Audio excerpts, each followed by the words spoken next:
Hello guys, welcome to my YouTube channel. आज का हमारा टॉपिक है कार्बन नैनो ट्यूब्स।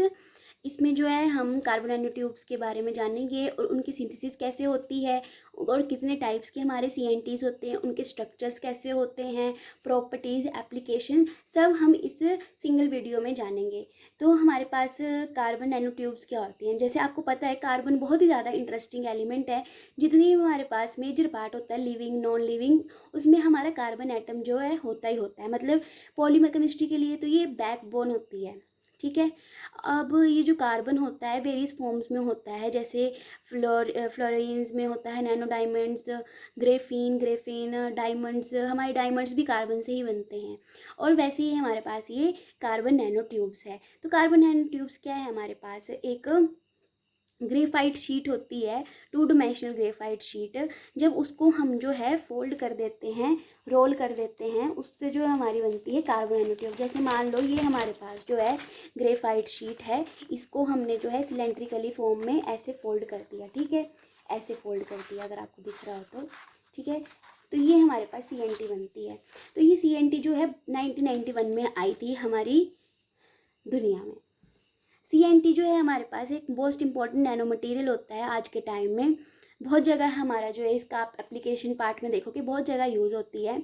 इसमें जो था जो 1991 से पहले जो था, कार्बन के सिर्फ 2 एलोट्रॉप थे हमारे पास, जिनको हम बोलते हैं डायमंड और ग्रेफाइट थे, जो आपने पढ़े होंगे छोटी क्लासेस में। लेकिन 1991 में हमारे पास एक जापानीज़ फिजिसिस्ट आए, सोमियो लिजिमा। उसने डिस्कवर किया एक और एलोट्रॉप, जिसको हम कार्बन नैनो ट्यूब के नाम से जानते हैं। जब हम एक 2 डायमेंशनल ग्रेफाइट को शीट को, या फिर ग्रेफीन बोल सकते हो आप उसको, उसको जो है हम एक सिलेंड्रिकल ट्यूब में जब हम उसको रोल अप करेंगे या फोल्ड करेंगे, तो हमारे पास एक सीएनटी बन जाएगी। और इसका जो डायमीटर होगा वो 1 से 3 नैनोमीटर की रेंज में होगा, और जिसकी लेंथ जो होगी फ्यू माइक्रोमीटर की रेंज में होगी। मतलब बहुत ज़्यादा जो है थिन शीट बन जाएगी इसकी। ये देखो, मैं डायग्राम बनाया, ये फोल्ड होके हमारे पास ऐसा बन जाएगा। Rolling the carbon sheet to obtain CNT. जो हमारे पास ये जो सीएनटी होते हैं डायमंड की तरह मजबूत होते हैं। ठीक है, और इनका जो वेट होता है बहुत लाइट होता है, लेकिन जो इनकी डेंसिटी होती है वो 1/4 होती है स्टील की। इसका मतलब ये नहीं है कि डायमंड की तरह स्ट्रॉन्ग है, लाइट वेट है, तो ये साथ में नहीं हो सकते, ऐसा नहीं है। तो ये जो हमारे पास डेंसिटी होती है इसकी 1/4 होती है स्टील की, लेकिन ये जो हमारे पास 10 टाइम्स स्ट्रॉन्गर होते हैं स्टील से। और इनकी थर्मल कैपेसिटी जो है 20 टाइम्स से ज़्यादा होती है स्टील से। तो ये इसकी प्रॉपर्टीज़ यहाँ पे बता दी हैं थोड़ी सी, कि स्टील के कंपैरिजन में बताया है कि 10 टाइम्स जो है स्ट्रॉन्गर होती हैं, और थर्मली भी कैपेसिटी इनकी 20 टाइम्स ज़्यादा होती है सीएनटी की। और सीएनटी जो होता है, ईच कार्बन एटम जो होता है वो बाउंडेड होता है सराउंडिंग के 3 अदर कार्बन एटम से, जो कि हेक्सागन शेप बनाते हैं। यहाँ पे मैंने हेक्सागन शेप बना के रखी है। ऐसी शेप जो है हमारे पास बनती है। यहाँ पे थोड़ा थोड़ा फोल्ड के लिए मैंने बनाया हुआ था, आगे देख लोगे। तो बेसिकली हमारे पास सीएनटी जो है 2 टाइप्स के होते हैं, सिंगल वोल्ट सीएनटी और मल्टी वोल्ट। सिंगल वोल्ट मतलब कि नाम से क्लियर हो रहा है, उसमें जो है हमारे पास सिंगल लेयर होगी सीएनटी की। मतलब जैसे अभी मैंने आपको कागज़ जो है ये रोल करके दिखाया था ना, तो ये सिंगल लेयर आ गई। अब इसके अंदर जो है यहाँ पे देखो एक और कागज़ लेयर किया हुआ है, तो ये जो है हमारे पास मल्टी लेयर होगी। अब इसके अंदर एक और कर दो, एक और कर दो, ये मल्टी वोल्ट हो जाएगी। जैसे अब अगर इसको मतलब सिर्फ एक ही हो, ऐसे अगर ऐसे एक ही लेयर हो हमारी तो सिंगल वोल्ट, और जब हमारे पास 2 या 2 से ज़्यादा लेयर आ जाए तो मल्टी वोल्ट सी कार्बन नैनो ट्यूब होती है। जो हमारे पास सिंगल सीएनटी होती है उसका जो डायमीटर का रेंज होता है वो 1 से 2 नैनोमीटर का होता है। लेंथ हमारी 2 माइक्रोमीटर के बराबर होती है। ये जो है हमारे पास एक 1D स्ट्रक्चर बनाता है, जिसको हम नैनो वायर बोलते हैं। और इसके जो एग्जांपल्स हैं आर्म चेयर, जिगजैग, वो हम स्ट्रक्चर में देखेंगे। ठीक है, जो हमारे पास ये सिंगल वोल्ट सीएनटी होता है, ये मेटालिक और सेमी कंडक्टिव बिहेवियर भी शो करता है। तभी जो है ये जो है हमारी इलेक्ट्रॉनिक्स वाली जो ब्रांच होती है उसमें जो है बहुत मतलब कह सकते हैं तहलका मचा सकती है ये। मतलब आने वाले टाइम में जो हम ट्रांजिस्टर और एफईटी वगैरह जो बनाएंगे, मतलब इससे जो है सीएनटी जो है बहुत मतलब लाइट वेट भी होता है, तो और मतलब इलेक्ट्रॉनिक्स में यूज़ बहुत ज़्यादा अच्छे तरीके से हो सकता है। और इसकी प्रॉपर्टीज़ तो मैंने अभी आपको बताई कि कितनी अच्छी होती हैं। अब हम डायमंड तो यूज़ नहीं कर सकते हैं, लेकिन CNT तो यूज़ कर सकते हैं। अब मल्टी वॉल्ड देखते हैं। तो मल्टी वॉल्ड में जैसे आपको दिख रहा है, मैंने 2 लेयर बनाई हुई है। इसमें इनर डायमीटर 1 से 3 नैनोमीटर का और आउटर जो होता है वो 2 से 2 नैनोमीटर तक की रेंज में होता है। लेंथ इसकी 5 से 6 माइक्रोमीटर की रेंज में होती है। इसमें जो सेवरल नेस्टेड को एक्सियल सिंगल वॉल्ड होती है। को एक्सियल मतलब कि इनकी जो है दोनों की एक्सिस जो है सेम ही होगी। ठीक है, यहाँ पे देखो एक्सिस दोनों की सेम ही है। अब जो है हमारे पास स्ट्रक्चर देखेंगे हम CNT का। जिगजैग स्ट्रक्चर होता है, आर्म चेयर स्ट्रक्चर होता है और कायरल स्ट्रक्चर होता है। कायरलिटी क्या होती है हमारे पास CNT की? ऐसी प्रॉपर्टी होती है जो डिपेंड करती है कि हमारा जो है किस टाइप का रोलिंग हुआ है। मतलब अगर हमारा जो है रोलिंग ऐसे हुआ है, मतलब ऐसे ऐसे ऐसे रोल हुआ है कि हमारा जो है एक्स एक्सिस की डायरेक्शन में रोल हुआ है, कि हमारे पास मतलब वाई डायरेक्शन ऐसे, मतलब कि ऐसे, मतलब ऐसे ऐसे रोल हुआ है। ठीक है, तो इससे जो है हम देखेंगे, अभी जिगजैग वाली देखेंगे। नाम से क्लियर हो रहा है, जिगजैग पैटर्न बनेगा आपके पास। तो ये जो है हमारे पास theta is equal to 0 degree होता है हमारे पास। और कायरलिटी मतलब जो हमारे पास कायरल वेक्टर होता है वो 1,0 होता है। और जो ये फोल्डिंग होती है ये एक्स एक्सिस में होती है। जिगजैग नाम से क्लियर हो रहा है, जिगजैग अरेंजमेंट होगा हमारे कार्बन एटम का। इस वाले टाइप में ट्यूब में जो होता है और कायरल होती है ट्यूब, मतलब कि इनका जो मिरर इमेज होता है वो सिमिलर होता है ओरिजिनल स्ट्रक्चर के। इसको जो है आप ऐसे ड्रॉ करके मिरर के आगे रख दो तो इसका स्ट्रक्चर जो सेम ही आएगा आपके पास। ठीक है, ये मैंने हेक्सागन बनाए हैं सारे, और यहाँ पे देखो जिगजैग सा स्ट्रक्चर जो मैंने हाईलाइट करके बना दिया है। अब हमारे पास जो है आर्म चेयर CNT क्या होती है, ये हमारे पास जो theta is equals to 30 degree पे होती है। और इसका जो कायरल वेक्टर होता है वो A, होता है। और ये अकायरल होती है नेचर की। ये देखो यहाँ पे बाजू जैसी और मतलब चेयर जैसी जो है हमारे पास इसकी फिगर बन रही है। देखो ये ऐसे, मतलब ऐसे याद कर लो, ये हमारी बाजू और ये चेयर बना दी।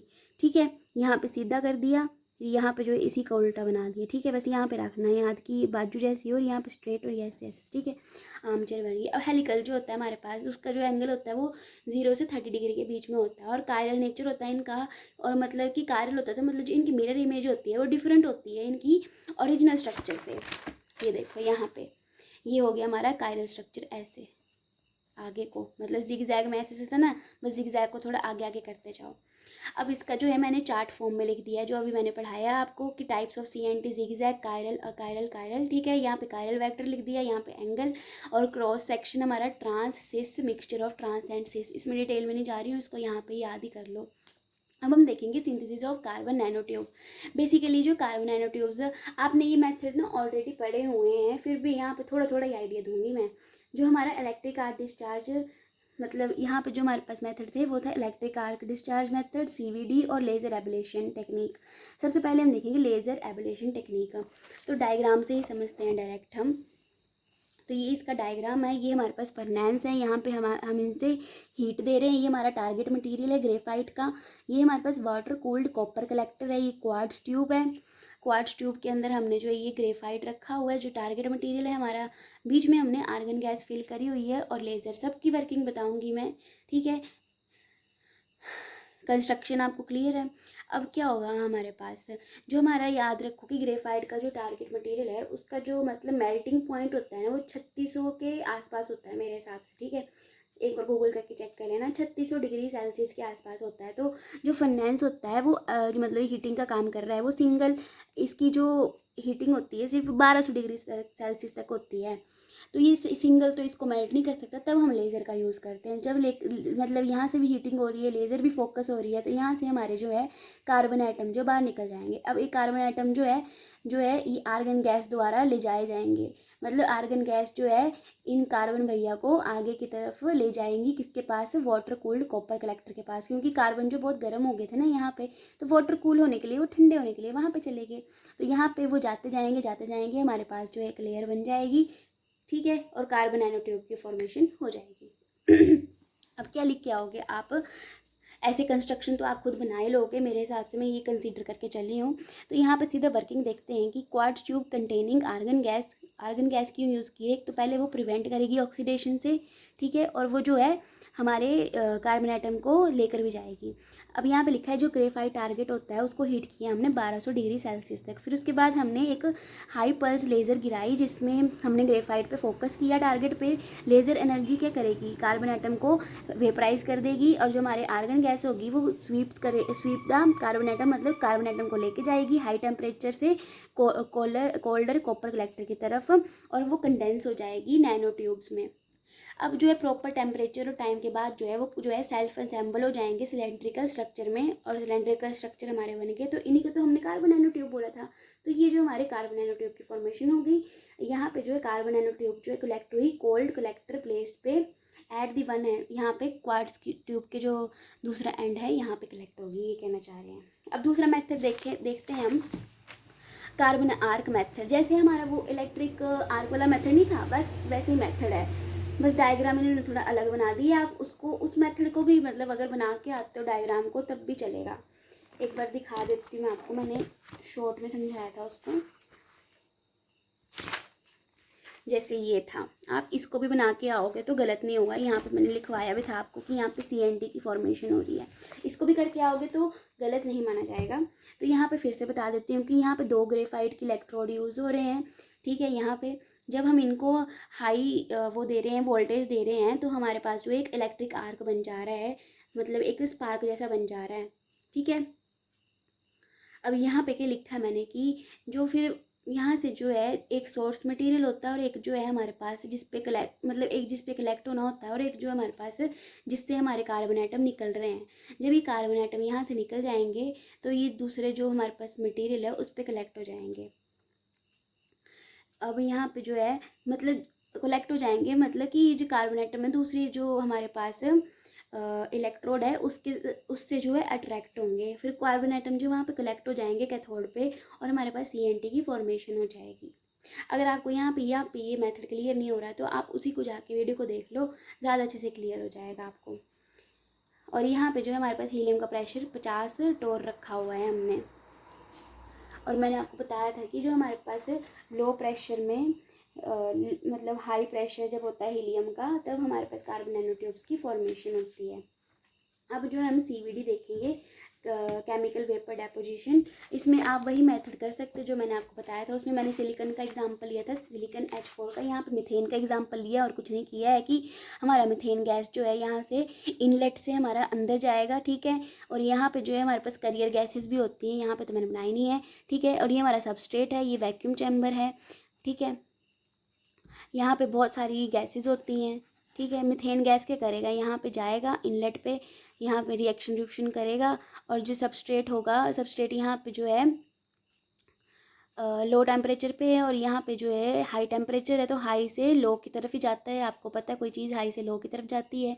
तो हमारा CH4 जब यहाँ पे नीचे जाएगा तो ये सबस्ट्रेट के साथ यहाँ पे रिएक्शन करके तो कार्बन नीचे सेटल डाउन हो जाएगा और H2 गैस जो हमारी बाहर चली जाएगी। तो इसमें यही लिखा है कि in CVD method we enter high temperature methane gas into vacuum chamber, जहाँ पे हमारा कोल्ड सबस्ट्रेट प्लेस्ड है और मोलिक्यूल जो मीथेन का रिएक्ट कर रहा है सबस्ट्रेट से और H2 गैस जो बाहर निकल जा रही कार्बन आइटम से, और सबस्ट्रेट पे हमारा जो है कार्बन जो है स्टिक हो जा रहा है।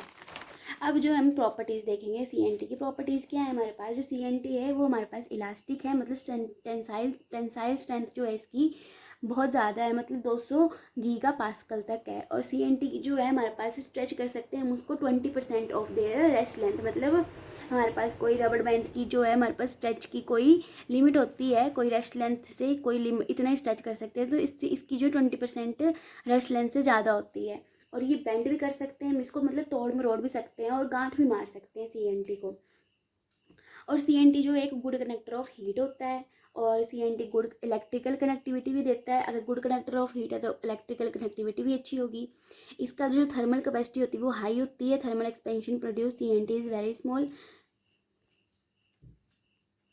तो मतलब जो हमारी जो रेल की पटरियाँ वगैरह जो होती हैं वो एक्सपैंड कर जाती हैं गर्मियों में।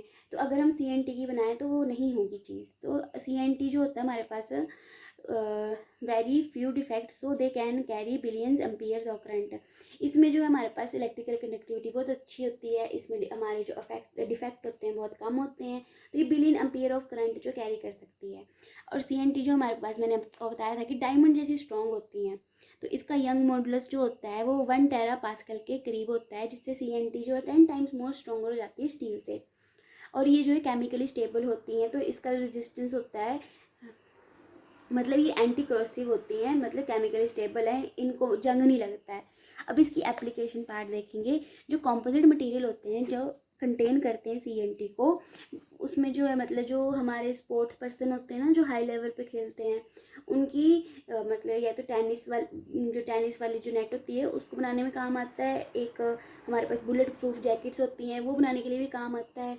और CNT जो होता है वेट जो है रिड्यूस कर देता है एयरक्राफ्ट और स्पेस क्राफ्ट में अप टू 30%, मतलब इससे बना सकते हैं हम, उसका जो है और लाइट वेट हो जाएगा। CNT can be use to build high performance nano scaled thin film transistor. जैसे मैंने आपको अभी स्टार्टिंग में बताया था कि इलेक्ट्रॉनिक्स में बहुत ज़्यादा मतलब अफेक्ट डालने वाली है ये चीज़ CNT, ठीक है। तो ये सेमी कंडक्टिंग प्रॉपर्टीज़, मतलब ये सिलिकॉन बेस्ड जो ट्रांजिस्टर होते हैं उसको रिप्लेस करने की काबिलियत रखती है, ये कहना चाह रहे हैं। जो CNT बेस होता है फील्ड इफेक्ट ट्रांजिस्टर का, वो जो है मैन्युफैक्चर बायोसेंसर इलेक्ट्रोकेमिकल सेंसर में यूज़ कर सकते हैं। और ये सेंसर जो है हम डिटेक्ट कर सकते हैं, मतलब ये सेंसर क्या डिटेक्ट करते हैं, ग्रीन हाउस गैसेज को फॉर एनवायरमेंटल एप्लीकेशन। और जो हमारा CNT है वो ये किस लिए यूज़ किया जाता है, electrodes to study electrochemical reaction को स्टडी करने के लिए यूज़ किया जाता है, क्योंकि इनकी इलेक्ट्रिकल प्रॉपर्टीज़ काफ़ी अच्छी होती है। आई होप आपको CNT एकदम क्लियर हो गया हो, काफ़ी इजी टॉपिक था। Thank you for watching. अगर कोई डाउट रहा हो तो आप कमेंट सेक्शन में या टेलीग्राम ग्रुप में मुझे मैसेज करके बता सकते हैं। Thank you so much.